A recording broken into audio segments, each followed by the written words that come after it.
ఓం నమో వెంకటేశాయ. శర్మకామ సమాశ్రయ కర్మలోక ఫలాశ్రయ గోవింద గోవింద. విషయేషు నమామకీ స్పృహ విషయేష్మగ్రవితున్నమానసత్వతః. విషవృక్ష సమాన సంసృతిర్విషమేక్షారహితస్య మే భవేత్ తతః అని అతులిత కరుణా వరుణాలయుడైన శ్రీనివాస పరమాత్మని భక్తిగా ప్రార్థించుకుంటూ శ్రీ శుక్లవారు ఉపదేశం చేసిన శ్రీమద్ భాగవతం యొక్క అధ్యయన కార్యక్రమాన్ని మనం ప్రారంభించుకుందాము. యథాప్రకారం ప్రార్థనా శ్లోకాదులనన్నింటినీ చదువుకుని మంగళాచరణం చేసుకుందాము. శ్రీ గణేశ ప్రార్థన. వాగీషాద్యాస్సు మనసః సర్వార్థానాముపక్రమే యన్నత్వా కృతకృత్యా స్యుః తన్నమామి గజాననం. శ్రీ గురు ప్రార్థన. గురుర్బ్రహ్మా గురుర్విష్ణుః గురుర్దేవో మహేశ్వరః గురుః సాక్షాత్ పరం బ్రహ్మ తస్మై శ్రీ గురవే నమః. శ్రీనివాస ప్రార్థన. శైలాగ్రకృతవాసాయ వేలాతీతదయాబ్ధయే లీలానిర్జితమాయాయ శ్రీనివాసాయ తే నమః. అథ సంకల్పః అస్మాకం ఉపాత్త సమస్త దురిత క్షయ ద్వారా బుద్ధిశుద్ధ్యర్థం విద్యాభివృద్ధ్యర్థం భక్తిజ్ఞానవైరాగ్యాది తదనుకూల సర్వసంపత్సమృద్ధ్యర్థం శ్రీపరమేశ్వర ప్రీత్యర్థం శ్రీమద్భాగవత పాఠం కరిష్యామహే. అస్య శ్రీమద్భాగవత స్తోత్ర మహామంత్రస్య నారద ఋషి బృహతి ఛందః శ్రీకృష్ణ పరమాత్మా దేవత బ్రహ్మబీజం భక్తిశక్తి జ్ఞానవైరాగ్యే కీలకం. అస్మాకం శ్రీమద్భగవత్ప్రసాదసిద్ధ్యర్థే పాఠే వినియోగः ధ్యానం నారాయణాంకరహితాబ్జవికాసశుద్ధం వ్యాసప్రసూతశుకతారకభాసబద్ధం సంసారమూలఘనతామసనాశసిద్ధం స్వాకాశమాశ్రయత భాగవతం సమృద్ధం. శ్రీ గురుభ్యో నమః.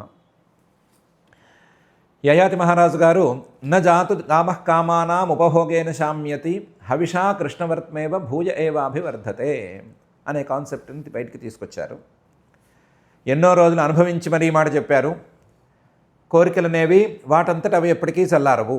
కోరికలను తీర్చుకుంటూ పోతే అది అగ్గిని రాజేసినట్టే అవుతుంది. అగ్గిలాగా ఈ కోరికలు అనేవి పెరుగుతూనే ఉంటాయి తప్ప ఎప్పటికీ తరగవు అని చెప్పారు. సరే ఇప్పుడు ఒకవేళ కనుక కోరికలు తీర్చుకుంటూ పోతే కోరికలు తగ్గని మాట అయితే ఏం చేస్తే కోరికలు తగ్గుతాయి అని కూడా తమరే సెలవియ్యండి అంటే 6 శ్లోకాల్లో దానికి ఆయన యొక్క అనుభవాన్ని రంగరించి కోరికలను తగ్గించుకోవటానికి దానిని సమాధానంగా చెప్పాడు.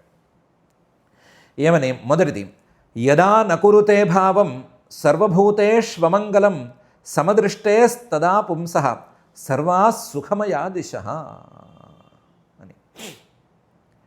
యదా నకురుతే భావం సర్వభూతేష్వమంగళం. మనకు కనిపించే మనకు ఉన్నటువంటి ఈ విషయాలన్నీ కూడా భౌతికమైనటువంటి విషయాలన్నీ కూడా అమంగళాలు అంటే మన యొక్క శాశ్వతమైన అఖండమైన ఆనందానికి అడ్డంకుల్లాంటివి అని అనుకుంటే ఈ కోరికలు పోతాయి. ఇవి చాలా గొప్పవి, చాలా మంచివి, మనకు సుఖాలని కలిగిస్తాయి అంటేనే కదా వాటి మీద కోరిక. ఇవి గనక అమంగళాలు, అసలు వీటిని ముట్టుకోకూడదు, వీటిని ముట్టుకుంటే స్నానం చేయాలి అన్నట్లుంటే, వీటిని చాలా దూరంగా ఉంచితే అఖండమైన శాశ్వతమైన సుఖం అనేది దానంతర దయ వస్తుంది. వీటి మీద వైరాగ్యం కూడా కలుగుతుంది. అది చేసేంత వరకు యదా నకురుతే భావం సర్వభూతేష్వమంగళం ఇది కుదరదు. సమదృష్టేస్తదా పుంసః సర్వా సుఖమయా దిశః. ఒకవేళ కనుక సర్వభూతాలయందు పూర్తిగా అమంగళ బుద్ధి అనేది కనుక వస్తే సమదృష్టి అనేది ఏర్పడుతుంది. రాగద్వేష వైషమ్యం అనేది ఉండదు. రాగద్వేష వైషమ్యం లేకుండా సమదృష్టి అనేది వస్తుంది. సమదృష్టి అనేది కనుక ఏర్పడితే పుంసః సర్వా సుఖమయా దిశః. అన్ని దిక్కులు సుఖమయంగా ఉంటాయి. ప్రత్యేకించి ఒకవైపు నుంచి మాత్రమే, కొన్ని విషయాల నుంచి మాత్రమే సుఖం రావటం అనేటువంటి ఇబ్బంది పూర్తిగా పోతుంది. కాబట్టి చేయవలసిందల్లా సమదృష్టిని సాధించడం. ఆ సమదృష్టిని సాధించడానికి విషయాల మీద అమంగళ బుద్ధిని సాధించడం అనేది చేయాలి. చేస్తే కనుక వైరాగ్యం అనేది తప్పనిసరిగా కలుగుతుంది అని యయాతి మహారాజు గారు అంటున్నారు. యదా నకురుతే భావం సర్వభూతేష్వమంగళం సమదృష్టేస్తదా పుంసః సర్వా సుఖమయా దిశః అని. ఎప్పటికైనా జన్మ మృత్యు జరా వ్యాధి దుఃఖ దోషాను దర్శనం అని భగవద్గీతలో పరమాత్మ చెప్పినట్లుగా దోష దర్శనం అనేది చెయ్యాలి. దోష దర్శనం చేస్తేనే వైరాగ్యం అనేది కుదురుతుంది. ఇంద్రియార్థేషు వైరాగ్యం అనేది అప్పుడే ఏర్పడుతుంది అని మరొక విధంగా తన అనుభవంతో చెప్పాడు.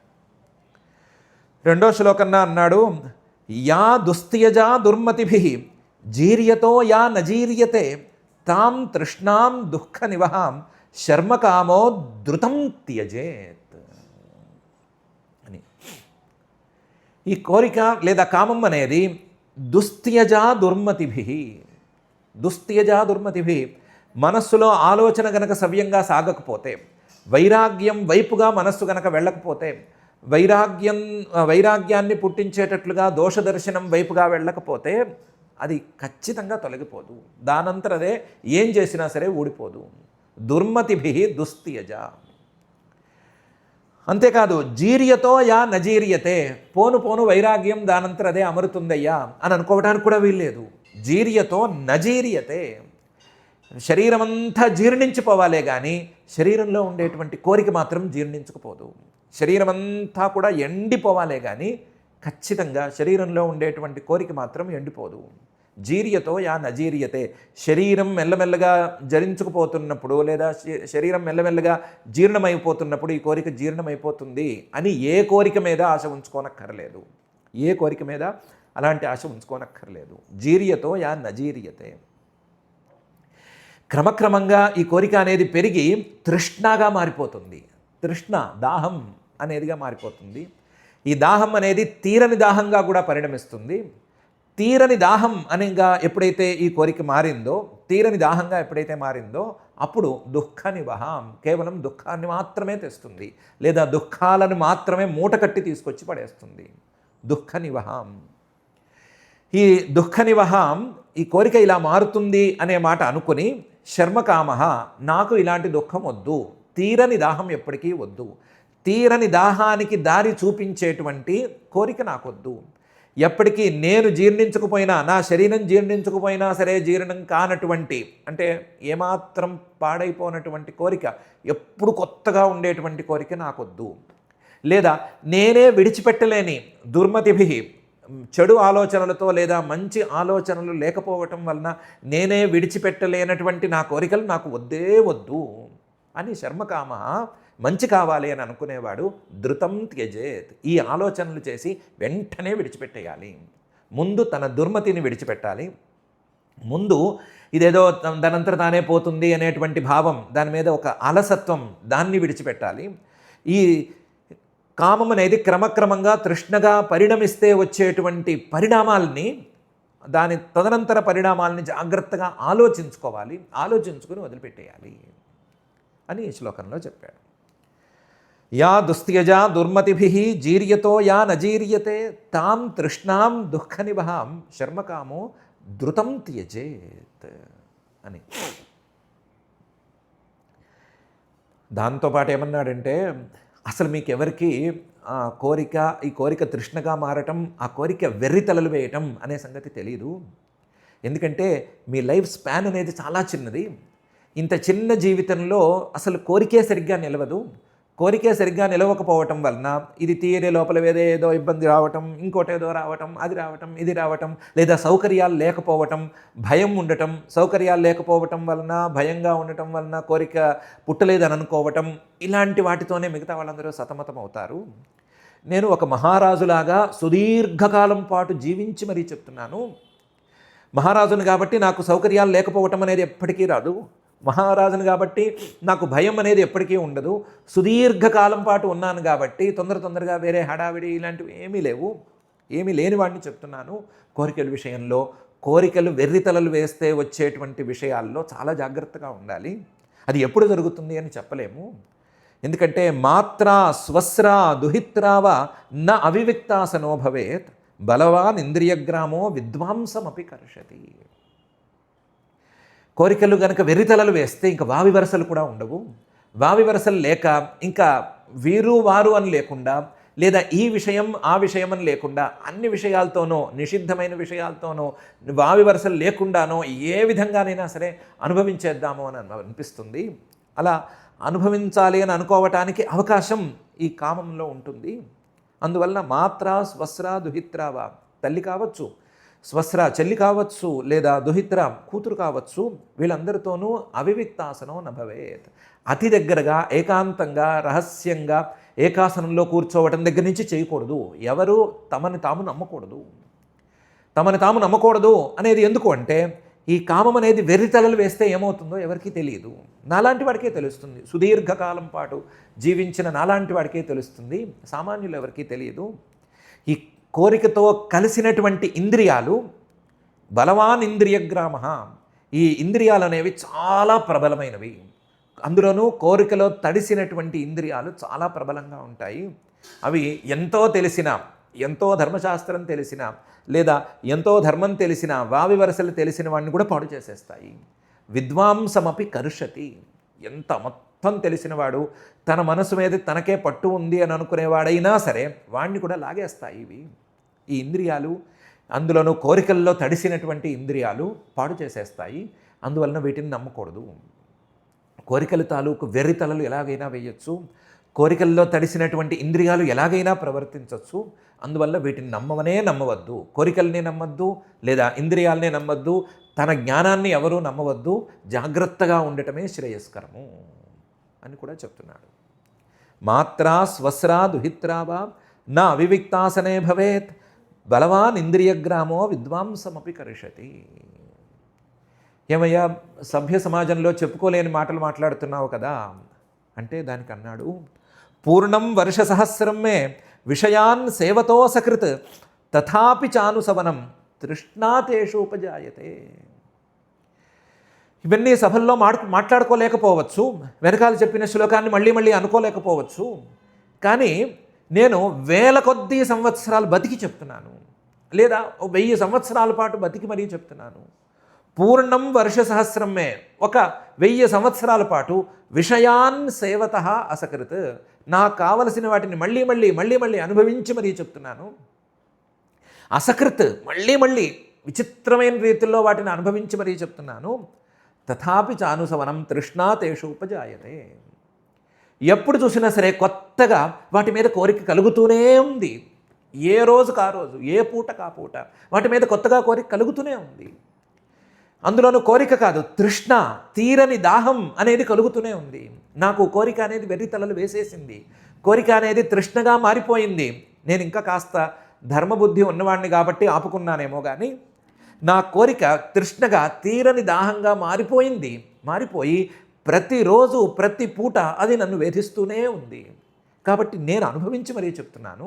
సభలో మాట్లాడుకోవచ్చా మాట్లాడుకోకూడదా అనే విషయం కాదు, నేను అనుభవించినటువంటి విషయాన్ని మీ ముందు ఉంచుతున్నాను, మీరు జాగ్రత్త పడండి అని చెప్తున్నాడు. అఫ్కోర్స్ దీన్ని దేవయానికి చెప్తున్నాడు కాబట్టి దేవయానిని కూడా ఈ విషయంలో ఆలోచించమని చెప్తున్నాడు. పూర్ణం వర్ష సహస్రం మే విషయాన్ సేవతో సకృత్ తథాపి చానుసమనం తృష్ణా తేషోపజాయతే అనే ఈ శ్లోకంలో.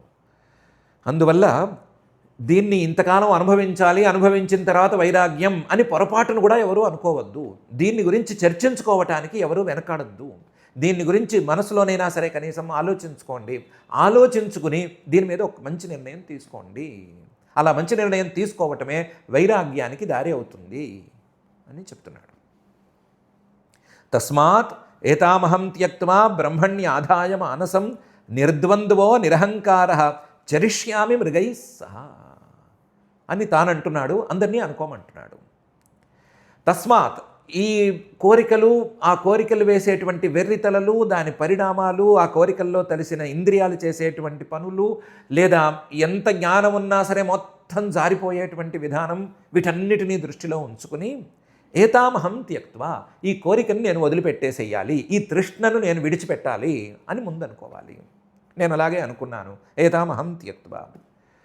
మరి కోరికల మీద మనసు విడిచిపెడితే లేదా కోరికలకు విషయాలైనటువంటి భౌతికమైన విషయాల మీద మనసును పక్కకి తోసేస్తే ఈ మనసుని ఎక్కడ పెట్టుకోవాలి అంటే బ్రహ్మణ్ణి ఆదాయ మానసం, తన స్వస్వరూపమైనటువంటి పరమాత్మ మీద ఉంచుకోవాలి. నేను నా స్వస్వరూపమైనటువంటి, అందరికీ స్వస్వరూపమైనటువంటి బ్రహ్మని పరమాత్మ మీద మనస్సును ఉంచేస్తాను.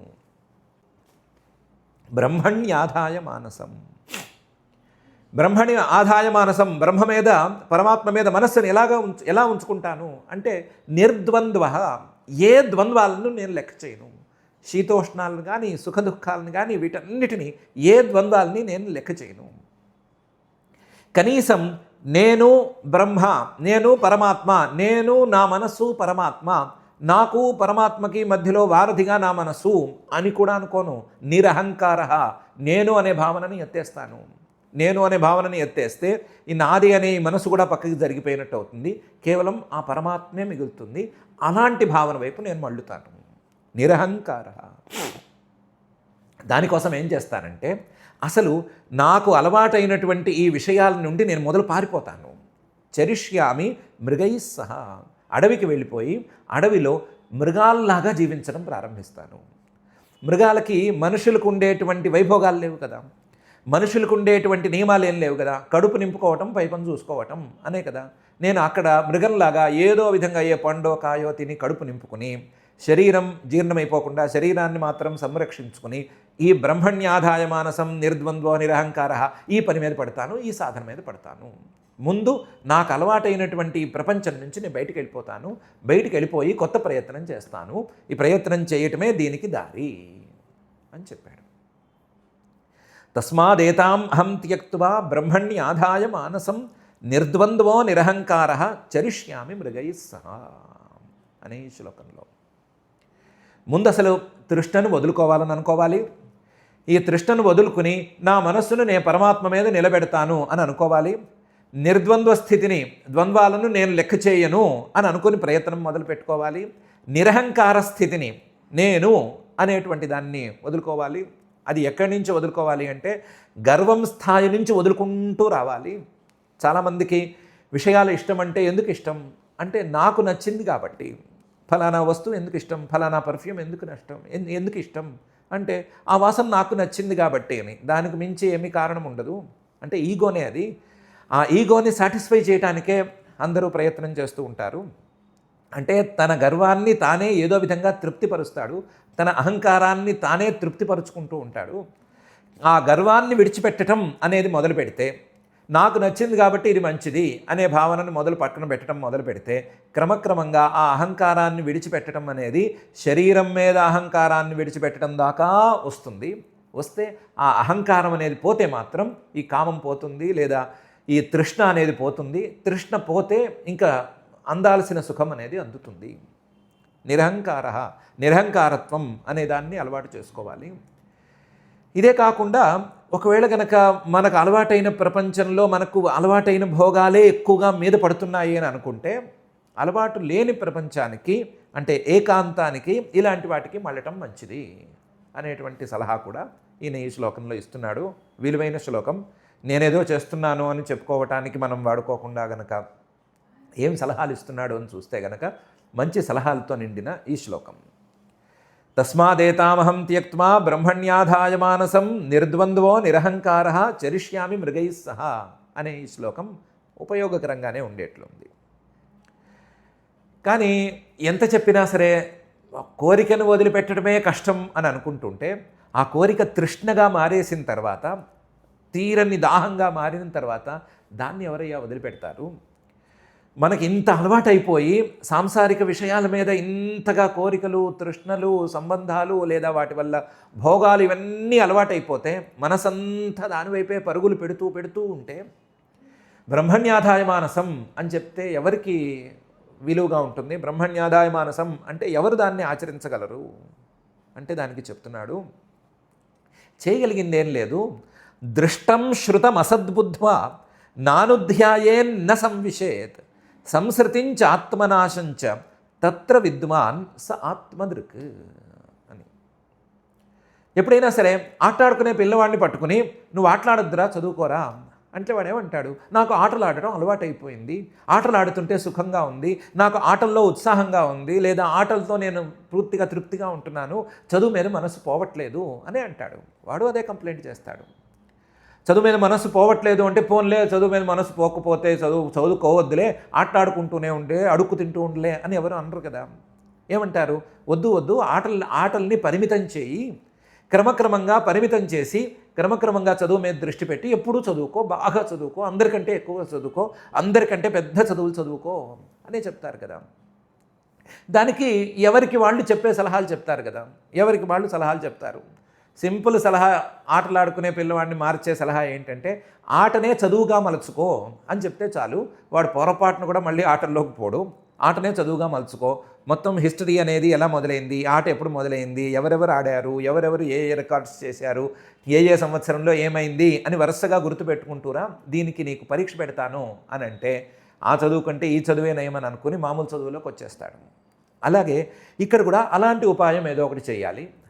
దృష్టం శృతం అసద్బుద్ధ్వా, మనం చూసింది కానీ మనం విన్నది కానీ ఈ రెండిటిని అసత్, మంచిది కాదు అని ముందు నిర్ణయించుకోవాలి. మనం దేన్నైనా చూస్తే ఇది బాగుంది అని అనిపించి దాని మీద కోరిక కలుగుతుంది, దేని గురించైనా వింటే ఇది బాగుంది అని అనిపించి దాని మీద కోరిక కలుగుతుంది. కాబట్టి బాగుంది అని అనిపించడాన్ని పక్కన పెట్టేసి దృష్టం శృతం, చూసిందైనా సరే శృతం విన్నదైనా సరే ఈ రెండూ కూడా అసత్తు, మంచివి కావు అని ప్రాథమికంగా నిర్ణయించుకుంటే దాని మీద ఆలోచన అనేది ముందుకు సాగదు. నానుధ్యాయేత్, ఆలోచన దాని మీద ముందుకు సాగకపోతే నా సంవిషేత్, దానితో కలవటం అనేది ఉండనే ఉండదు. కాబట్టి ముందు ప్రాథమికంగా ఈ దృష్టం శృతం అసత్ అనేటువంటి భావన చేసుకోవాలి. చేసుకుంటే క్రమక్రమంగా మారుతుంది. దృష్టం శృతం అసద్బుద్ధ్వా నానుధ్యాయేత్ న సంవిషేత్. ఇంతేకాదు, ఇది అసత్ అనేది మాట మాత్రం ఎలా వస్తుంది అని ప్రశ్నించకూడదు. ఇది ఎందుకు మంచిది కాదు అంటే సంసృతించ ఆత్మనాశంచ బుద్ధ్వా తత్ర విద్వాన్. ఏ వస్తువుని చూసేసి ఏ వస్తువుని బాగుందనుకుని ఏ వస్తువుని కోరుకున్నా మిగిలేది ఏంటి అంటే సంసారం. కోరుకున్న దగ్గర నుంచి దాన్ని సాధించుకోవటం కోసం ప్రయత్నం చేసి దాన్ని సాధించుకోవటమా, సాధించుకున్న తర్వాత దాన్ని అనుభవించటమా, అనుభవించిన తర్వాత అయ్యో ఐస్ క్రీమ్ లాగా కరిగిపోయింది అని బాధపడటమా, మళ్ళీ సాధించుకోవడానికి ప్రయత్నమా, ఆ ప్రయత్నంతో మళ్ళీ ప్రయత్నమా, మళ్ళీ కష్టమా, ఇలాంటి సంసారమే, చక్రం లాంటి సంసారమే మళ్ళీ వస్తుంది కదా. ఈ ప్రయత్నంలో భాగంగా ప్రయత్నంలో చేయగా ఆత్మనాశంచ, నేనెవరిని అని తెలుసుకునే పరిస్థితి లేకుండా నన్ను నేనే దిగజార్చుకున్నాను కదా అని ఆలోచించుకోవాలి. సంసృతించ ఆత్మనాశంచ తత్ర విద్వాన్. ఇది దృష్టం విషయంలో అయితే ఇంకా శృతంలో కూడా, అంటే చూసిన విషయాలు కొన్ని, విన్న విషయాలు కొన్ని, చూసిన విషయాల మీద కోరికలు కొన్ని, విన్న విషయాల మీద కోరికలు కొన్ని, చూసిన విషయాల మీద ఉండే కోరికలు తృష్ణగా మారినవి కొన్ని, మరొక విషయాలు విన్న విషయాలు తృష్ణగా, ఆ కోరిక తృష్ణగా మారినవి కొన్ని, అవన్నీ కలిసి మనల్ని సంసార చట్రంలో ఇరికించింది. ఆ సంసార చట్రంలో ఇరుక్కోవటం వలన అసలు కనీసం నేనెవరిని అనేటువంటి ప్రశ్న వేసుకోలేకపోవటం అనేది కొంత, వీటిని గురించి ఆలోచించుకోవాలి. సంసృతించ ఆత్మనాశంచ తత్ర విద్వాన్. ఒకవేళ ఈ దృష్టానుధ్యానం లేదా కేవలం చూసిన దాని గురించి ఆలోచించటం, దాని గురించి గొప్పతనాల గురించే ఆలోచించటం చేస్తే వచ్చే నష్టం, లేదా శృతంలో అలా చేస్తే వచ్చే నష్టం, దాని గురించి ఆలోచించుకోవాలి. ఆలోచించుకుంటే వాడికి వీటి మీద ఉండేటువంటి లోపాలు లేదా వీటి మీద ఉండేటువంటి కంప్లైంట్స్ మొత్తం తెలుస్తాయి. తెలిస్తే ఆత్మదర్క్, వీటిని వదిలేసి ఆత్మదర్శనం వైపుకు మళ్ళీపోతాడు, సహజంగానే మళ్ళీపోతాడు. సామాన్యంగా మనుషులు చేసే తప్పు ఏంటంటే వాళ్ళు చూసిన విషయాల్ని, విన్న విషయాల్ని గొప్పగా అనుకోవటం, గొప్పగా అనుకుని అవి కావాలని అనుకోవటం. ఎప్పుడైతే వాటి మీద కావాలి అనేటువంటి భావానికి మూలమైన గొప్పవి అనే భావనను విడిచిపెడతాడో, వాటిలో ఉండేటువంటి కష్టాలని, వాటిలో ఉండేటువంటి సహజ లోపాలని కనిపెడతాడో, అప్పుడు తప్పనిసరిగా ఆత్మదర్శనం వైపుకు వెళ్తాడు. ఉదాహరణలు చెప్పుకోవాలి అంటే 6 శ్లోకాలకి 60 ఉదాహరణలు చెప్పుకోవచ్చు. కానీ మనం కొంచెం గ్రంథాన్ని నడిపించే హడావిడిలో ఉన్నాము. ఒక్కొక్క శ్లోకాన్ని పట్టుకుని 40 నిమిషాలు చెప్పుకున్న రోజులు కావివి. కాబట్టి ఉదాహరణలను పట్టించుకోకుండా, ఉదాహరణలు చెప్పుకోకుండా విషయాల్ని మనం శ్లోకంలో ఉన్నంత వరకే 1-2 సార్లు చెప్పుకుని ముందుకు వెళ్ళిపోతున్నాము. కానీ చాలా విలువైన శ్లోకాలు ఇవి. దృష్టం శృతం అసద్బుద్ధ్వా నానుధ్యాయేన్ న సంవిషేత్ సంసృతించ ఆత్మనాశంచ తత్ర విద్వాన్ స ఆత్మదృక్ అనే ఈ శ్లోకంలో చెప్తున్నాడు. ఇలా 6 శ్లోకాల్లో చెప్పి దేవయానితో పాటు వినే మనందరికీ కూడా ఈ విషయాలని చెప్పి ఇత్యుక్త్వా నాహుషోజాయాం తదీయం పూరవే వయః దత్వా స్వాం జరసం తస్మాత్ ఆదదే విగత స్పృహ. ఇత్యుక్త్వా నాహుషోజాయాం, నహుషుడు కుమారుడైనటువంటి యయాతి మహారాజు గారు తన భార్య దేవయానితో ఈ రకంగా మాట్లాడి, తదీయం, తాను తన కొడుకు పూర్వు, 5వ కొడుకు, చివరి కొడుకు పూర్వు ఆయన దగ్గర నుంచి వయస్సును తీసుకున్నాడు కదా, ఆయన దగ్గర నుంచి తీసుకున్నటువంటి వయస్సుని, యవ్వనాన్ని తిరిగి ఆయనకి ఇచ్చేశాడు. తదీయం పూర్వే వయః దత్వా స్వాం జరసం తస్మాదాదదే, తన ముసలితనాన్ని తానే తిరిగి మళ్ళీ కోరుకుని తీసుకున్నాడు. విగత స్పృహ, ఈ యవ్వనంతో ఈ భోగాలతో మనం చేయగలిగింది ఏమీ లేదు, వీటితో సాధించగలిగిన లాభం ఏమీ లేదు. ఎన్ని వేల ఏళ్ళు అనుభవించినా సరే ఈధర్ కోరికలు పెరగనైనా పెరుగుతాయి, కనీసం బోరైనా కొడుతుంది, ఇదైనా జరుగుతుంది అదైనా జరుగుతుంది అనే మాట అనుకుని వాటి మీద విగత స్పృహ, కోరికలను వదిలేసుకుని మరీ పనిచేశాడు. ఇత్యుక్త్వా నాహుషోజాయాం తదీయం పూర్వే వయః దత్వా స్వాం జరసం తస్మాదాదదే విగత స్పృహ. అయితే ఈ యయాతి మహారాజు గారు చాలా తెలివైనవాడు, కం ధార్మికుడు, కం ఏ పని ఎప్పుడు చేయాలో తెలిసినటువంటి సమయస్ఫూర్తి ఉన్నవాడు. అందువల్ల ఏం చేశాడంటే, నాకేదో వైరాగ్యం వచ్చింది అన్నీ వదులుకొని పారిపోతున్నాను అని అనుకోకుండా తాను చేయవలసినటువంటి పని మాత్రం చేశాడు, తాను నిర్వహించవలసిన బాధ్యతను మాత్రం నిర్వహించాడు. ఎలా? దిశి దక్షిణ పూర్వస్యాం దృహ్యం దక్షిణతో యదుం ప్రతీచ్యాం తుర్వసం చక్రే ఉదీచ్యాం అనుమీశ్వరం. తనకు మొత్తం 5 పిల్లలు కదా, దేవయాని గారికి 2 పిల్లలు, శర్మిష్ఠ గారికి ఏమో 3 పిల్లలు కదా. తన రాజ్యాన్ని, తనకు వచ్చినటువంటి రాజ్యాన్ని 5 ముక్కలు చేశాడు. ముక్కలు చేసి పూర్వస్యాం దృహ్యం, తూర్పు దిక్కుకున్నటువంటి భాగాన్ని దృహ్యు గారికి ఇచ్చాడు. దక్షిణతో యదుం, దక్షిణ దిక్కులో ఉండేటువంటి భాగాన్ని యదువు గారికి ఇచ్చాడు. ప్రతీచ్యాం తుర్వసం, పశ్చిమ దిక్కులో ఉండేటువంటి భాగాన్ని తుర్వసువు గారికి ఇచ్చాడు. ఉదీచ్యాం అనుం, ఉత్తర దిక్కులో ఉండేటువంటి భాగాన్ని అనువు గారికి ఇచ్చాడు. అనువు గారికి ఇచ్చి ఈ 4 పట్టాభిషేకాలు చేశాడు. పట్టాభిషేకాలు చేసి ఈ ప్రాంతాలకి మీరు రాజులు అని చెప్పి అనుం ఈశ్వరం చక్రే, అందరినీ ఆయా ప్రాంతాల్లో అలా చేశాడు. ఇది ఉండాలంటే చాలా సామర్థ్యం ఉండాలి. పిల్లలకు ఆస్తి పంచేటప్పుడు చాలా జాగ్రత్తగా ఉండాలి. ఎవరెవరికి ఏ భాగం ఇవ్వాలి, ఏ భాగం ఇస్తే ఎవరు సమర్థవంతంగా దాన్ని వినియోగించుకోగలరు లేదా సమర్థవంతంగా ఉపయోగపడగలరు అనే సంగతి ఆలోచించుకొని చేయాలి. అలా ఆలోచించుకుని చేయగలిగినంత సామర్థ్యం ఈ యయాతి గారికి ఉంది, తెలివైన వాడైనా.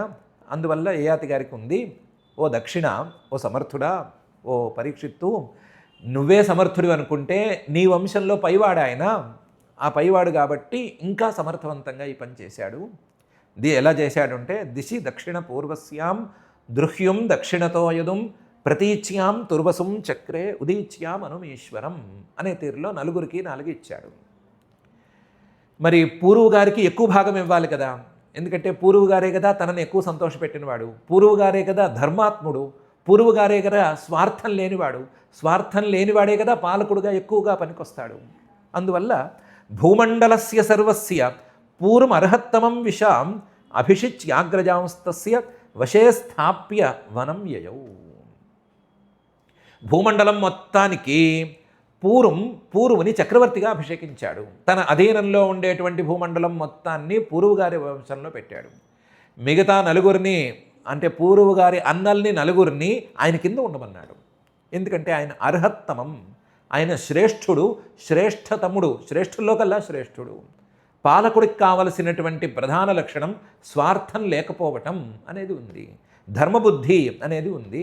కాబట్టి ఈయన అందరినీ పాలించడానికి అర్హుడు అని నిర్ణయించుకుని విషాం సర్వస్య అభిషిచ్య, మొత్తం ప్రజలందరికీ కూడా చక్రవర్తిగా ఆయన్ని అభిషేకించి అగ్రజాన్ తత్ర వశే స్థాప్య, తస్య వశే స్థాప్య, అన్నల్ని 4 పూర్వు గారు చెప్పినట్టు వింటూ ఉండండి, మీకంటే చిన్నవాడైనా సరే వాడే ధర్మాత్ముడు, వాడే నా మనసుకు నచ్చినవాడు అని చెప్పి అన్నల్ని పూర్వు గారి వశంలో ఉంచి ఇంకా వనం యయౌ, ఆలస్యం చేయకుండా వనానికి వెళ్ళిపోయాడు. భూమండలస్య సర్వస్య పూర్వమర్హత్తమం విశాం అభిషిచ్యాగ్రజాంస్తస్య వశే స్థాప్య వనం యయౌ. ఆసేవితం వర్షపూగాన్ షడ్వర్గం విషయేషు సహ క్షణేన ముముచే నీడం జాతపక్ష ఇవ ద్విజః. ఆసేవితం వర్షపూగాన్, ఎన్నో ఏళ్ల పాటు, ఎన్నో వేల ఏళ్ల పాటు అనుభవించాడు ఆయన. షడ్వర్గం తన 6 ఇంద్రియాలతో, 5 జ్ఞానేంద్రియాలు, లోపల ఉండేటువంటి మనస్సు, మొత్తం కలిపితే 6. ఆ 6 ఇంద్రియాలతో 6 రకాలైనటువంటి విషయాల్ని నిరంతరం అనుభవిస్తూనే వచ్చాడు. అలాంటి నిరంతరం షడ్వర్గం విషయేషు ఎప్పుడూ 6 ఇంద్రియాలతో 6 విషయాల తాలూకు భోగాలను అనుభవిస్తూనే వచ్చినటువంటి ఆ మహానుభావుడు వేల ఏళ్ల కొద్దీ ఇలా అనుభవించడం అలవాటు పడ్డవాడు కూడా క్షణేన ముముచే, క్షణమాత్రంతో ఆలోచించి వదిలేశాడు. అలా ఆలోచించి వదలటం అనేది కుదురుతుందా అంటే ఎందుకు కుదరదు? కుదురుతుంది. నీడం జాతపక్ష ఇవ ద్విజః. ఒక ఆడపక్షి గుడ్డు ఒక దీంట్లో పెడుతుంది, ఒక గూడులో పెడుతుంది. ఆ గుడ్డుని పగలు కొట్టుకుని చిన్న చిన్న పిల్లలు వస్తాయి. ఆ చిన్న చిన్న పిల్లలకి ఈ తల్లి పక్షో తండ్రి పక్షో వెతుక్కుని ఎక్కడి నుంచో వెతుక్కుని వచ్చి ఆహారాన్ని అందిస్తాయి. ఈ ఆహారాన్ని తీసుకుని క్రమక్రమంగా రెక్కల బలాన్ని ఇవి సంతరించుకుంటాయి. ఒక్కసారి రెక్కల్ని అల్లార్చడం వచ్చిందా, ఒక్కసారి రెక్కల్ని అల్లార్చి ఎగరటం వచ్చిందా, పొరపాటును కూడా ఒక్క పక్షి కూడా ఆ గూడులో ఉండిపోదు. ఆ గూడుని విడిచిపెట్టి ఎగిరి వెళ్ళిపోతుంది. క్షణం కూడా ఆలస్యం చేయదు. ఎగరటం రావటం ఆలస్యం, ఎగరగలగటం ఆలస్యం, వెంటనే విడిచిపెట్టి వెళ్ళిపోతుంది. ఎగిరే శక్తి రావాలంతేను. అలాగే మనిషికి కూడా వైరాగ్య శక్తి అనేది రావాలి. తాను ఏర్పరచుకున్నటువంటి ఈ బంధాల నుంచి ఎగిరేటువంటి శక్తి, ఈ బంధాల నుంచి ఎగిరేందుకు కావలసినటువంటి జ్ఞానశక్తి, వైరాగ్య శక్తి అనేది రావాలి. వస్తే క్షణంలో ఎగిరి వెళ్ళిపోతాడు, రాకే ఇక్కడ కూలబడి ఉంటున్నాడు అంతే అని శ్రీశుకుల వారు చెప్తున్నారు. ఆసేవితం వర్షపూగాన్ షడ్వర్గం విషయేషు సహ క్షణేన ముముచే నీడం జాతపక్ష ఇవ ద్విజః అని. సతత్ర నిర్ముక్త సమస్త సంగః ఆత్మానుభూత్యా విధుత త్రిలింగః పరేమలే బ్రహ్మణి వాసుదేవే లేభే గతిం భాగవతీం ప్రతీతః అని ఆ అడవికి వెళ్ళిన దగ్గర నుంచి ఏం చేశాడు, చివరికి ఎలా సాధించాడు అనే విషయాన్ని ఒక శ్లోకంలో చెప్తున్నారు. సహా ఈ యయాతి మహారాజు గారు తత్ర వనానికి వెళ్ళాడు. వనానికి వెళ్ళినవాడు అదే పనిలో పడ్డాడు. ఇంతకుముందు ఎలా అనుభవించేవాడిని, ఎలా ఉండేవాడిని, ఎలా అయిపోయాను అని ఆలోచించడం పెట్టుకోలేదు. నిర్ముక్త సమస్త సంగ, అయిపోయిందేదో అయిపోయింది, వాటన్నిటినీ విడిచిపెట్టేశాము, వాటన్నిటిని చాలా అనుభవించాము అనేది లేదు, లేదా వాటితో టైం వేస్ట్ చేశామని కూడా ఏం లేదు. జరిగిందేదో జరిగిపోయింది, వదిలేశాం, వాటి గురించి ఆలోచనలే మానేశాం అని మానేశాడు. ఆత్మానుభూత్య, ఇప్పుడు మనస్సు ప్రశాంతంగా ఉంది కదా, ఆత్మస్వరూపంలోకి మనస్సును పెట్టుకోవడమే అని పెట్టేసుకున్నాడు. ఆత్మానుభూత్య, మనస్సుని ఆత్మస్వరూపంలో ఉంచి క్రమక్రమంగా ఆత్మానుభూతిని పొందాడు. పెద్ద సాధన చేశాడు, ఇందులో లేదు కానీ ఇంతకుముందు యోగ సాధన శర్మిష్ఠ గారితో కలిసి చాలా బలంగా చేశాడు. బలంగా చేయటం వలన మనస్సుకి ఏకాగ్రత అలవడింది. ఆ ఏకాగ్రత అలవడటం వలన ఆత్మానుభూతి క్రమక్రమంగా సాధ్యపడింది. దాంతో విధుత త్రిలింగ, క్రమక్రమంగా బాహ్య శరీరం మీద, లోపల ఉండేటువంటి సూక్ష్మ శరీరం మీద, దాని లోపల ఉండేటువంటి కారణ శరీరం మీద అభిమానాలని విడిచిపెట్టేశాడు. ఆ కారణ శరీరం అంటే అజ్ఞానం అవుతుంది, బాహ్య శరీరం అంటే బయటకు కనిపించేటువంటి స్థూలమైన శరీరం, లోపల ఉండేటువంటి సూక్ష్మ శరీరం అంటే మనస్సు ప్రధానంగా ఉండేటువంటి ఇంద్రియాల యొక్క సమాహారంగా ఉండే శరీరం. దానికంటే కారణ శరీరం అంటే దానికంటే లోపల ఉండేది మాయా అనేటువంటి శరీరం. అందులో కూడా మళ్ళీ త్రిలింగాలు, సత్వరజస్తమో గుణాలు 3 ఉన్నాయి, వాటిని కూడా విడిచిపెట్టేశాడు. విధుత త్రిలింగ, 3 శరీరాల మీద అభిమానము, 3వ శరీరమైనటువంటి మాయలో ఉండేటువంటి సత్వరజస్తమో గుణాల మీద అభిమానం, వాటన్నిటిని కూడా విడిచిపెట్టేశాడు. విడిచిపెట్టి పరే, వీటన్నిటికంటే భిన్నమైన త్రిగుణాల కంటే, గుణత్రయం తాలూకు ప్రభావం కంటే పూర్తి విరుద్ధమైనటువంటి అమలే నిర్మలమైన బ్రహ్మణి వాసుదేవే, ఆ పరమాత్మ మీద, ఆ వాసుదేవుడి మీద, వాసుదేవుడు అంటే వసుదేవ పుత్రుడు కాదు, ప్రపంచం మొత్తానికి ఆశ్రయంగా ఉండేవాడు, అలాగే ప్రపంచం మొత్తానికి వెలుగులనిచ్చేవాడు అయినటువంటి పరమాత్మ మీదే మనసును ఉంచేసి లేభే గతిం, ఆ పరమాత్మలోకి వెళ్ళటం అనేదాన్ని అలవాటు చేసుకున్నాడు. వెళ్ళటం అనేది అలవాటు చేసుకుంటే క్రమక్రమంగా ఆ పరమాత్మలో కలిసిపోయాడు. భాగవతీం ప్రతీత, ఆ భగవంతుడితో కలిసి అభిన్న స్థితిని సాధించేదాకా వెళ్ళిపోయాడు. అభిన్న స్థితిని సాధించేసేసాడు. ప్రతీత చాలా ప్రఖ్యాతిగాంచాడు. ఎలా ప్రఖ్యాతిగాంచాడు అంటే అనుభవించినంతకాలం అడ్డు అదుపు లేకుండా అనుభవించడానికి కూడా ప్రఖ్యాతిగాంచాడు.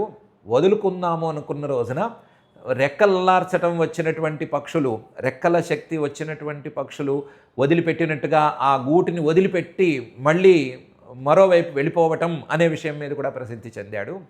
అలాగే వచ్చిన దగ్గర నుంచి ఆలస్యం చేయకుండా, ఏమాత్రం ఆలస్యం చేయకుండా పరమాత్మలో కలిసిపోవటం అనే దాన్ని తొందరగా సాధించిన విషయంలో కూడా ప్రసిద్ధి చెందాడు. అదే సమయంలో వీటన్నిటినీ మించి భోగాన్ని అనుభవిస్తున్న కాలంలో కూడా వదిలిపెట్టకుండా దీని మీద ఎంతో కొంత సాధన చేసిన విషయంలో కూడా ఆయన ప్రసిద్ధి చెందాడు. అందువల్ల అన్ని విషయాల్లోనూ ఈ యయాతి మహారాజు గారు అనేవాడు మనకు ఆదర్శంగా ఉన్నాడు. నిజంగా ఈయన ప్రసిద్ధుడు అని శ్రీశుకుల వారు చెప్తున్నారు. సతత్ర నిర్ముక్త సమస్త సంగ ఆత్మానుభూత్యా విధుత త్రిలింగ పరేమలే బ్రహ్మణి వాసుదేవే లేభే గతిం భాగవతీం ప్రతీత అని. సరే, ఈయన వైరాగ్యం తెచ్చుకున్నాడు, వైరాగ్యంతో అడవికి వెళ్ళిపోయాడు, ఓ బ్రహ్మాత్మలా కలిసిపోయాడు అంటే ఈయన్ని అంటిపెట్టుకున్నా, ఈయన్ని కట్టుకున్న ఆ దేవయాని గతి ఏమైంది అని అందరికీ సందేహం వస్తుంది కదా. దానికి చెప్తున్నారు, శ్రుత్వాగాథాన్ దేవయాని మేనే ప్రస్తోభమాత్మనః స్త్రీ పుంసో స్నేహవైక్లవ్యాత్ పరిహాసమివేరితం అని. శ్రుత్వాగాథాం, యయాతి మహారాజు గారు ఈవిడికో కథ చెప్పాడు కదా దేవయాని గారికి. గొర్రె కథ వాడు చెప్పాడు కదా. ఆ కథని ఒకసారి విన్న తర్వాత మేనే ఆలోచించి ఇదం ప్రస్తోభం ఆత్మనః, ఇది ఆయన కథ చెప్పినట్టు లేదు, నన్ను ప్రశ్నిస్తున్నట్టుంది. ఆయన ప్రశ్నిస్తున్నట్టుగా కూడా లేదు, నన్ను నేను ప్రశ్నించుకున్నట్టుంది. నేనెవరిని ఇందులో, ఈ కథలో నేనెవరిని? ఈ కథలో నేను ఆడగొర్రెనా లేదా మగ మేకనా లేదా ఎవరిని నేను, లేదా నేను ఏ విధంగా ప్రవర్తించాను అని నన్ను నేనే ప్రశ్నించుకుంటున్నట్టుంది. ఆ ప్రశ్నకి సమాధానం వెతకగా ప్రస్తోభమాత్మనః, నన్ను నేనే ప్రోత్సహించుకోవాలి అని అనిపిస్తోంది. ఎవరు ఎవరిని ప్రోత్సహించలేరు, ఎవరు ఎవరిని వైరాగ్యం తెచ్చుకో అని తోయలేరు, ఎవరు ఎవరిని నువ్వు తత్వజ్ఞానం తెచ్చుకోపో అని తోసేయలేరు. ఎవరికి వాళ్ళు ప్రోత్సాహం తెచ్చుకోవాలి, ఎవరికి వాళ్ళే ప్రోత్సహించుకోవాలి. ఉద్ధరేదాత్మనాత్మానం అని భగవద్గీతలో పరమాత్మ చెప్పలేదా? కాబట్టి ఎవరికి వాళ్ళు ప్రోత్సహించుకోవాలి, కాబట్టి నన్ను నేను ప్రోత్సహించుకోవాలి. ఈ యయాతి మహారాజు గారు ఇంతకాలం నాతో హాయిగా ఉన్నాడు, సుఖంగా గడిపాడు, ఇప్పుడు అది తీరిన తర్వాత వెళ్ళిపోతున్నాడు అని అనుకోకూడదు. ఆయనతో మనకు సంబంధం లేదు. ఇంతకాలం నేనేం చేశాను, నేనేం చేసి ఉండాలి, ఇక మీద నేనేం చేయాలి అని ప్రశ్నించుకుని నన్ను నేనే ప్రోత్సహించుకుని నేను కూడా అదే దారిలో వెళ్ళిపోవాలి అని నిర్ణయించుకుంది. మేనే ప్రస్తోభమాత్మనః స్త్రీ పుంసో స్నేహవైకల్వ్యాత్. ఈ స్త్రీ పురుష సంబంధం అనేది చాలా బాగుంది. స్నేహం అనేది కుదిరితే, అన్యోన్యత కుదిరితే అద్భుతంగా ఉన్నట్టుంటుంది. కానీ అన్యోన్యత బాగా కుదిరిన తర్వాత కూడా ఎన్ని రకాల కష్టాలు ఎదుర్కోవలసి వచ్చింది. అన్యోన్యత బాగా కుదిరిన తర్వాత శర్మిష్ఠ వైపు చూసేసరికి నాకెంత కోపం వచ్చింది. ఆ కోపంలో తీసుకెళ్ళి ఆయన్ని మా నాన్నగారిని దగ్గర నుంచోబెడితే, మా నాన్నగారు ఆయనకి శాపం పెడితే, ఆయన మళ్ళీ నా మీదే పెట్టి ఆ శాపాన్ని ఏదో తిరగదిప్పి పెడితే, ఏదో కింద మీద పెడితే, మొత్తం ఎంత అన్యోన్యత ఉందో అంతే ఒడుదుడుకులు కూడా ఉన్నాయి. స్నేహ వైక్లవ్యాత, స్నేహము ఉంది, వైక్లవ్యము ఉంది. స్నేహం అనేది ఎప్పటికైనా తెగిపోయేట్లే ఉంది. స్నేహం అనేది ఉన్నప్పుడు కూడా ఈ తెగిపోవటం అనేది ఉంటూనే ఉంది. స్నేహం ఎక్కువైనా తెగిపోతోంది, స్నేహం లేకపోయినా తెగిపోతోంది. ఎలా ఉన్నా సరే ఈ స్నేహం అనేది వైక్లవ్యాన్ని తెచ్చిపెడుతోంది. కాబట్టి స్త్రీ పురుషుల అన్యోన్యత అనేదాన్ని ఎప్పుడూ కోరుకోనక్కర్లేదు. స్త్రీ పురుష అన్యోన్యత అనేది వ్యవహార దశలో బాగుంటుంది. పరమార్థ దశలో స్త్రీ పురుష అన్యోన్యత కాదు కావాల్సింది, జీవ పరమాత్మల యొక్క అన్యోన్యత కావాలి. జీవుడు పరమాత్మతో కలవటానికి తహతహలాడాలి. వ్యవహార దశలో లాగా స్త్రీ పురుషులు కలవటానికి తహతహలాడినట్టు తహతహలాడకూడదు. జీవుడు పరమాత్మతో కలవటానికి తహతహలాడాలి. జీవుడికి పరమాత్మకి ఉండేటువంటి స్నేహం అనేది వైక్లవ్యాన్ని ఎప్పుడూ పొందదు. జీవ పరమాత్మలకి ఉండేటువంటి స్నేహం ఎప్పటికీ అభేద స్థితికి తీసుకెళ్తుందే కానీ వైక్లవ్యానికి తీసుకురాదు. కాబట్టి అలాంటి స్నేహం, వైక్లవ్యం లేని స్నేహాన్ని నేను కోరుకోవాలి, ఆ స్నేహాన్ని పొందమని నన్ను నేను ప్రోత్సహించుకోవాలి అని నిర్ణయించుకుంది. మరైతే ఇంతవరకు చేసింది ఏంటి అంటే పరిహాసం వివేరితం, ఇంతవరకు నవ్వులాట, ఇంతవరకు ఆచరించిందల్లా, ఇంతవరకు చేసిందల్లా ఏంటంటే నవ్వులాట. ఎవరైనా చూసైనా నవ్వుకోవచ్చు, లేదా మనమే వెనక్కి తిరిగి చూసుకుని ఒకసారి ఆహాహా చాలా గొప్ప గొప్ప పనులు చేశామే అని నవ్వుకోవచ్చు. బాల్యం లాంటి నవ్వులాట ఇది. చిన్నతనంలో చేసే పనులన్నీ తలుచుకుని నవ్వమా, లేదా ఎవరైనా చెప్తే విని నవ్వమా, లేదా వేరే పిల్లలు చేస్తే చూసి నవ్వమా? అలాగే మనం చేసిన పనులు కూడా నవ్వులాటకు పనికొస్తాయి తప్ప పనికొచ్చేవి కావు. ఇంతవరకు ఇన్ని వేల ఏళ్లలో చేసిన పని ఏంటంటే నవ్వులాటకు పనికొచ్చే పని. ఇక మీద నన్ను నేను ప్రోత్సహించుకుని వైక్లవ్యం లేని, చెడిపోని జీవ పరమాత్మల యొక్క స్నేహం వైపుకి నన్ను నేను మరల్చుకోవాలి అని నిర్ణయించుకుంది. యయాతి గారి సాంగత్యం వలనో లేకపోతే శుక్రాచార్యుల వారి అనుగ్రహం వలనో ఈవిడికి కూడా పాపం మంచి బుద్ధి కలిగింది. కొంచెం తేడా మనిషి కదా, తేడా మనిషి అయినా సరే మంచి బుద్ధే కలిగింది ఈవిడికి. శ్రుత్వా గాథాం దేవయాని మేరే ప్రస్తోభమాత్మనః స్త్రీ పుంసో స్నేహవైక్లవ్యాత్ పరిహాసమివేరితం సా సన్నివాసం సుహృదాం ప్రపాయామివ గచ్చతాం విజ్ఞాయేశ్వరతంత్రాణం మాయా విరచితం ప్రభోహో. కానీ ఈవిడికున్న అలవాట్లో తనతో కలిసిన, తనకు ఇష్టమైన వాడితో వియోగాన్ని భరించలేకపోవటం అనే ఒక అలవాటు ఉంది. ఆ వియోగాన్ని భరించలేకపోవటం అనేది మొదటి క్షణం నుంచి ఉంది. ఎప్పటి నుంచి? కచుడి దగ్గర నుంచి ఉంది. కచుడిని ఈవిడ పతి కావాలని కోరుకుని అడిగినప్పుడు ఆయన వద్దన్నాడు. అదొక వియోగమే కదా. కోరుకున్నది లభించకపోవటం అనేది ఓ ప్రాథమిక వియోగం. ఆ వియోగాన్ని భరించలేక కచుడికి శాపం పెట్టింది. ఆ కచుడు ప్రతిశాపం పెడితే దాన్ని సంతోషంగా అనుభవించడానికి సిద్ధపడింది. మళ్ళీ కొత్తగా ఈయన యయాతి మహారాజు గారు కనిపించేసరికి యయాతి మహారాజు గారితో ఒక సంబంధం ఏర్పరచుకుంది. మొదటి క్షణంలోనే నువ్వు నా పతి కావాలి, నువ్వు నా పాణిగ్రహణం చేసేసావు, అసలు మన ఇద్దరికి వివాహం అయిపోయింది అని చెప్పింది. చెప్పిన మనిషి కాస్త కలిసిపోయింది. మళ్ళీ ఆయన ఏదో పక్క చూపు చూస్తున్నాడు, శర్మిష్ఠ వైపు చూస్తున్నాడు అనగానే వియోగం ఏర్పడింది. వియోగం ఏర్పడితే మళ్ళీ తండ్రి గారి దగ్గరికి వెళ్ళింది, కంప్లైంట్ చేసింది. తండ్రి గారు శాపం పెట్టి మళ్ళీ తిరగబెట్టేసరికి ఆ వియోగాన్ని మళ్ళీ సంయోగంగా మార్చుకుంది. ఆ సంయోగానికి మళ్ళీ ఇప్పుడు వియోగం కలిగింది. అంటే ఈ మనుషులు, కావలసిన మనుషులు కలుస్తున్నారు, విడిపోతున్నారు.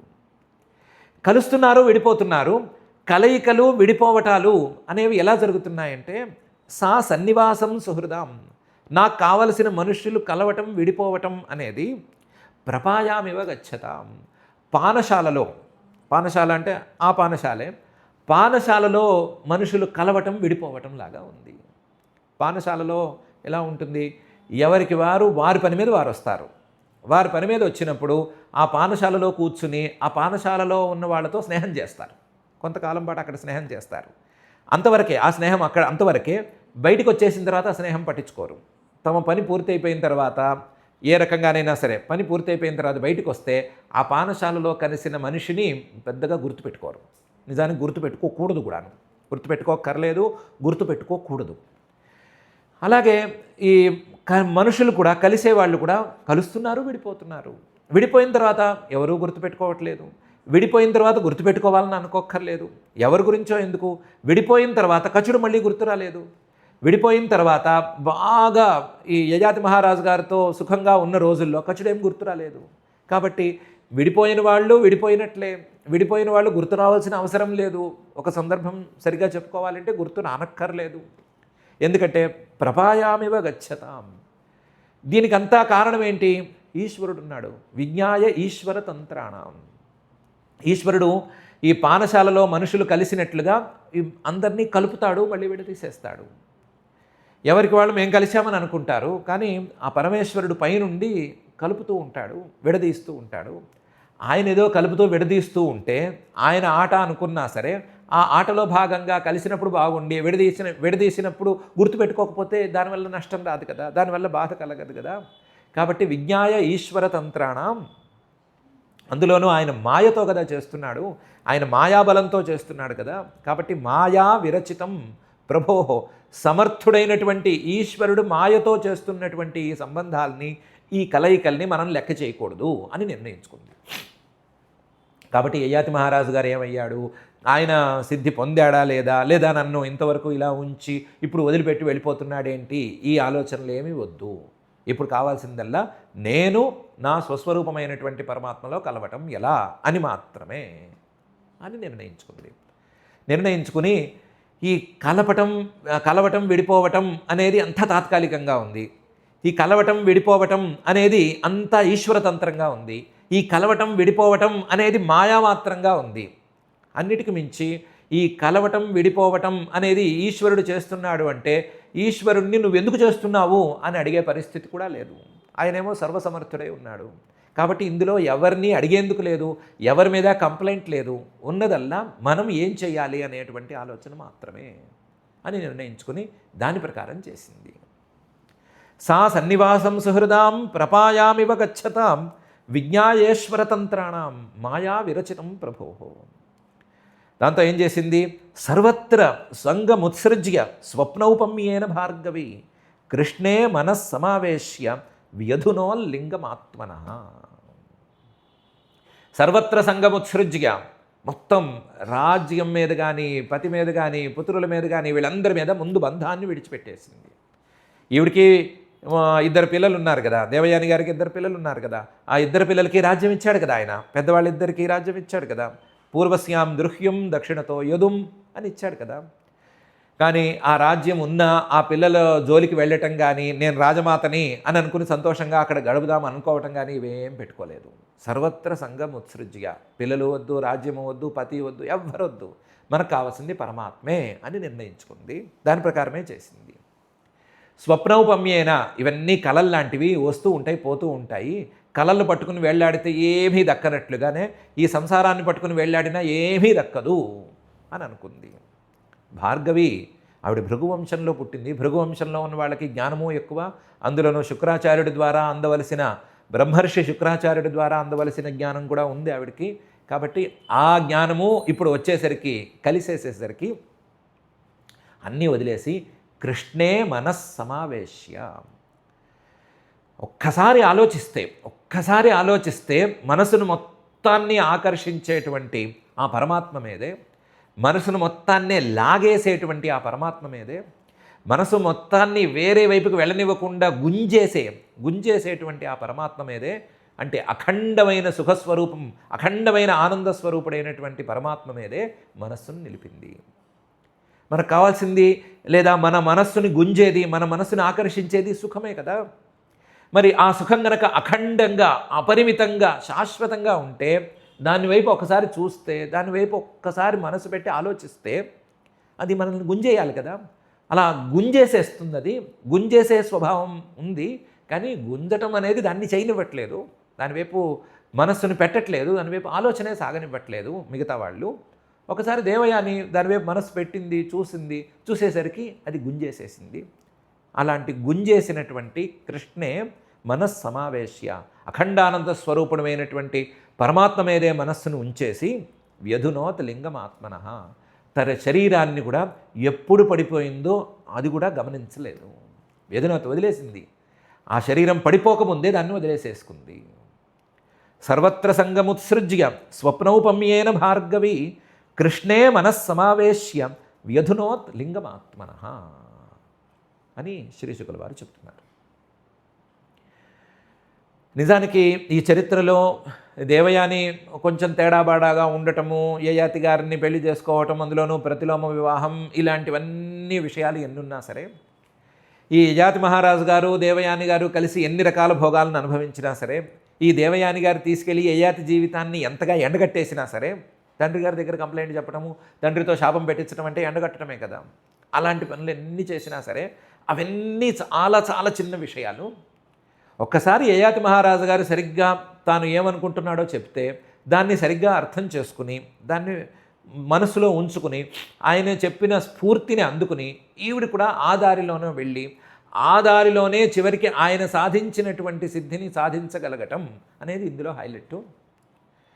దానికి కావాల్సిన ఆలోచన విధానం ఈవిడికి తండ్రి నుంచి కూడా అందటం, భర్త నుంచి కూడా అందటం అనేదే ఇందులో హైలైట్.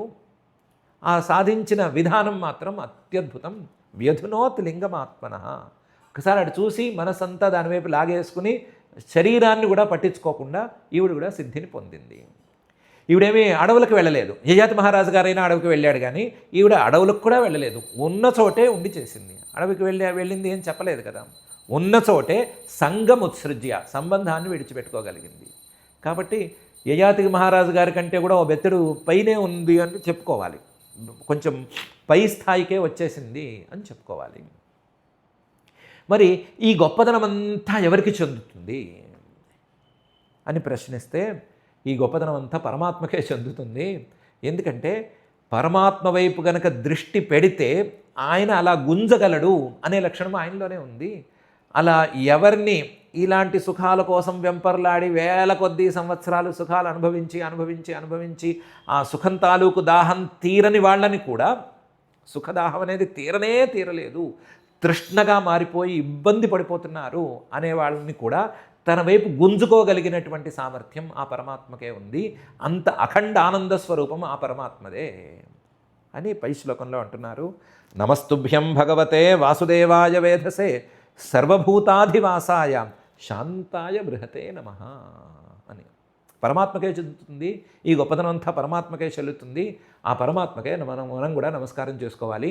ఆ పరమాత్మ వైపు మన దృష్టి వెళ్ళేట్టుగా మనం కూడా అటువైపు నమస్కరించుకోవాలి, అటువైపు వంగాలి అని ఈ శ్లోకంలో చెప్తున్నారు. నమస్తుభ్యం భగవతే, ఓ భగవంతుడా నీకో నమస్కారం. వాసుదేవాయ, నువ్వు ఎలాంటి వాడివి అంటే సర్వభూతాలకి ఆశ్రయమైన వాడివి. వసంత్యస్మిన్ భూతాని ఇది వసు వసురేవ వాసు, సర్వభూతాలకి వెలుగునిచ్చేవాడివి. దేవాయ, సర్వభూతాలు తెలియాలి అంటే నీ వెలుగే కావాలి. వేధసే, సర్వభూతాలను తెలుసుకున్నటువంటి సర్వజ్ఞుడివి. సర్వభూతాధివాసాయ, సర్వభూతాల్లోనూ నీ యొక్క రూపం ఉంటూనే ఉంది, సర్వభూతాల్లోనూ నీవు నివాసం ఉంటున్నావు. సర్వభూతాలకు ఆశ్రయమైన వాడివి నువ్వే, సర్వభూతాలయందు ఉండేవాడివి కూడా నువ్వే. రెండు రూపాల్లోనూ నువ్వు ఉన్నావు.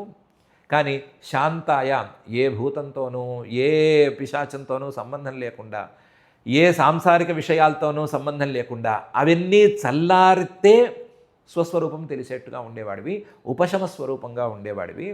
బృహతే, నీకు ఎల్లలనేవి లేవు. విషయాలకు ఎల్లలుంటాయి, విషయాలకు పరిమితులు ఉంటాయి. విషయం ఇక్కడితో ఆగిపోయింది, ఈ ఆసనం ఇక్కడితో మొదలై ఇక్కడితో పూర్తయిపోయింది, ఈ వస్తువు ఇక్కడితో మొదలై ఇక్కడితో పూర్తయిపోయింది అనేటువంటి పరిమితులు ఉంటాయి విషయాలకి. నీకు ఏ విధమైన పరిమితి లేదు. నువ్వు బృహత్, అన్నిటికంటే పెద్దవి, అంతటా వ్యాపించి ఉండేవాడివి, అందరిలోనూ ఉండేవాడివి, అన్నీ లేనప్పుడు కూడా ఉండేటువంటి వాడివి. అలాంటి బృహతే, బ్రహ్మస్వరూపమైనటువంటి నీకు నమస్కారము అని నమస్కారం చేసుకోవాలి. మనం కూడా అటువైపు కొద్దిగా వంగాలి. కొద్దిగా ఏం కర్మ, మొత్తం కూడా వంగొచ్చు, కనీసం కొద్దిగానైనా వంగాలి అని శ్రీ శుకుల వారు చెప్తున్నారు. నమస్తుభ్యం భగవతే వాసుదేవాయ వేధసే సర్వభూతాధివాసాయ శాంతాయ బృహతే నమః అని ఈ శ్లోకంలో చెప్పి 29 శ్లోకాలు ఉన్నటువంటి 19వ అధ్యాయాన్ని ఇక్కడికి పూర్తి చేసేస్తున్నారు.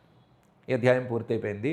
ఇందులో యయాతి మహారాజు గారు ఒక తన కథనే గొర్రె కథతో పోల్చి దేవయాని గారికి చెప్పేసి కోరికల్ని తగ్గించుకునేందుకు దారులేవో ఉంటాయి, ఆ దారులేవో చెప్పి తాను కూడా తగ్గించుకున్నానని చెప్పి అడవికి వెళ్ళిపోయి అక్కడ సాధన చేసి పరమాత్మ జ్ఞానాన్ని పొందటం. విన్న దేవయాని అప్పటికప్పుడు తాను ఆలోచన చేసుకుని కనీసం అడవికి కూడా వెళ్లకుండా ఉన్న చోటే సంగముత్సృజ్య, సంబంధాలను విడిచిపెట్టేసుకుని సిద్ధిని పొందేసేయటం. ఆ సిద్ధిని పొందటానికి వీలుగా ఎవరైనా సరే పరమాత్మ వైపు వంగాలి అనేటువంటి విషయాన్ని తెలియజేయటం అనే ప్రధానమైన అంశాలున్నాయి.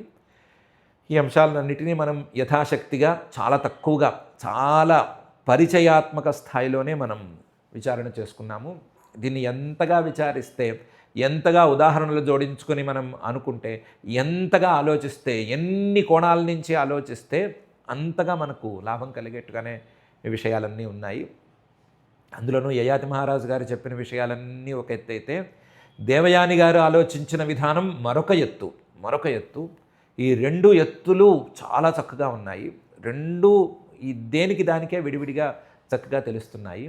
కానీ అన్నిటికంటే రెండిట్లోనూ మనకు ప్రధానంగా కొట్టొచ్చినట్లు తెలిసేటువంటి విషయం, మన దృష్టి ఎటువైపు ఉంది, మన దృష్టి విషయాల వైపు ఉందా లేదా పరమాత్మ వైపు వంగిందా అనేదే తెలుస్తోంది. ఆ ప్రధానమైన విషయంతో సహా అన్ని విషయాల మీద మనం దృష్టి పెట్టుకుని మనం కూడా పరమాత్మ వైపు మనస్సుని కాస్తంత వంచుదాము. దానికి కావాల్సిన ఆలోచన విధానాలు మనకి విస్తృతంగా మనకు లభిస్తున్నాయి. ఆ ఆలోచన విధానాలను అన్నిటినైనా తీసుకోవచ్చు, లేదా కొన్నిటినైనా తీసుకోవచ్చు, నచ్చే ఒక్కదాన్నైనా తీసుకోవచ్చు.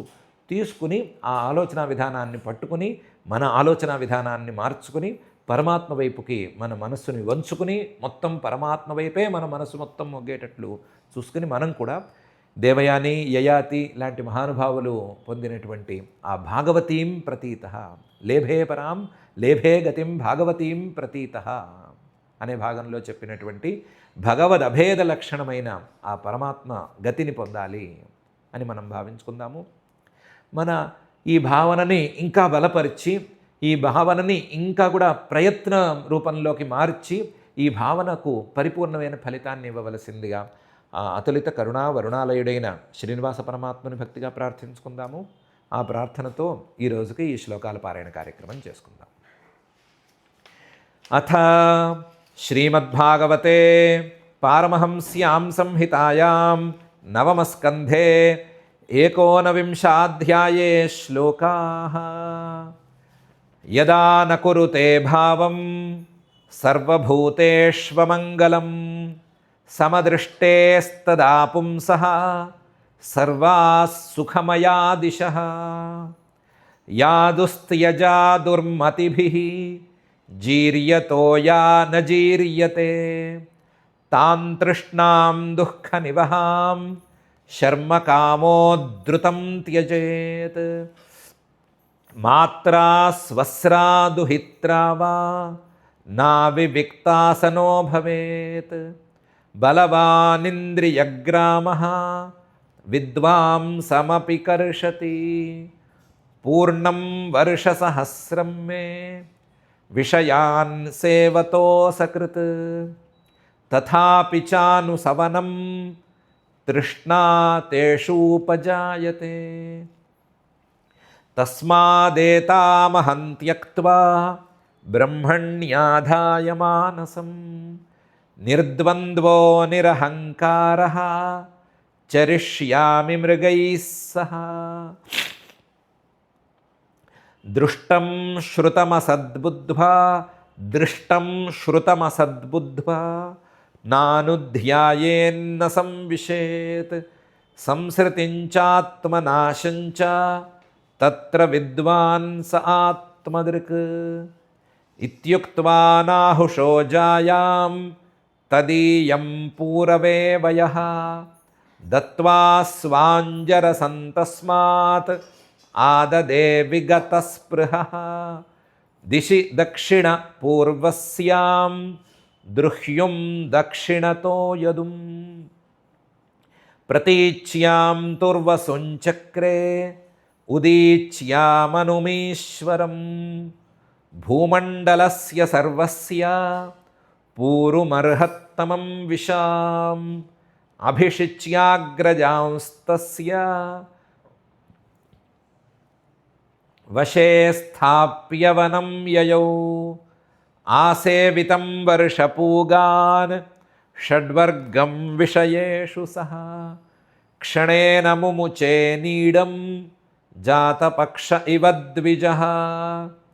సతత్ర నిర్ముక్త సమస్త సంగః ఆత్మానుభూత్యా విధుత త్రిలింగః. పరేమలే బ్రహ్మణి వాసుదేవే లేభే గతిం భాగవతీం ప్రతీతః. శ్రుత్వా గాథాన్ దేవయాని మేనే ప్రస్తోభమాత్మనః. స్త్రీపుంసో స్నేహవైక్లవ్యాత్ పరిహాసమివేరితం. సాసన్నివాసం సుహృదాం ప్రపాయామివ గచ్చతాం. విజ్ఞాయేశ్వరతంత్రాణం మాయా విరచితం ప్రభోః. సర్వత్ర సంగముత్సృజ్య స్వప్నౌపమ్యేన భార్గవీ. కృష్ణే మనస్సమావేశ్య వ్యధునోల్లింగమాత్మనః. నమస్తుభ్యం భగవతే వాసుదేవాయ వేధసే సర్వభూతాధివాసాయ శాంతాయ బృహతే నమః ఇతి శ్రీమద్భాగవతే పారమహంస్యాం సంహితాయాం నవమస్కంధే ఏకోనవింశాధ్యాయే శ్లోకాః. అథ క్షమా ప్రార్థనా యదక్షరపదభ్రష్టం మాత్రాహీనం చ యద్భవేత్ తత్సర్వం క్షమ్యతాం దేవ నారాయణ నమోऽస్తు తే. అథ భగవత్సమర్పణం కాయేన వాచా మనసేంద్రియైర్వా బుద్ధ్యాత్మనా వా ప్రకృతే స్వభావాత్ కరోమి యద్యత్ సకలం పరస్మై నారాయణాయేతి సమర్పయామి. అథ లోకక్షేమ ప్రార్థనా సర్వే భవంతు సుఖినః సర్వే సంతు నిరామయాః సర్వే భద్రాణి పశ్యంతు మా కశ్చిద్ దుఃఖభాగ్ భవేత్. అథ మంగళం శ్రియః కాంతాయ కళ్యాణ నిధయే నిధయేర్థినాం శ్రీవేంకటనివాసాయ శ్రీనివాసాయ మంగళం.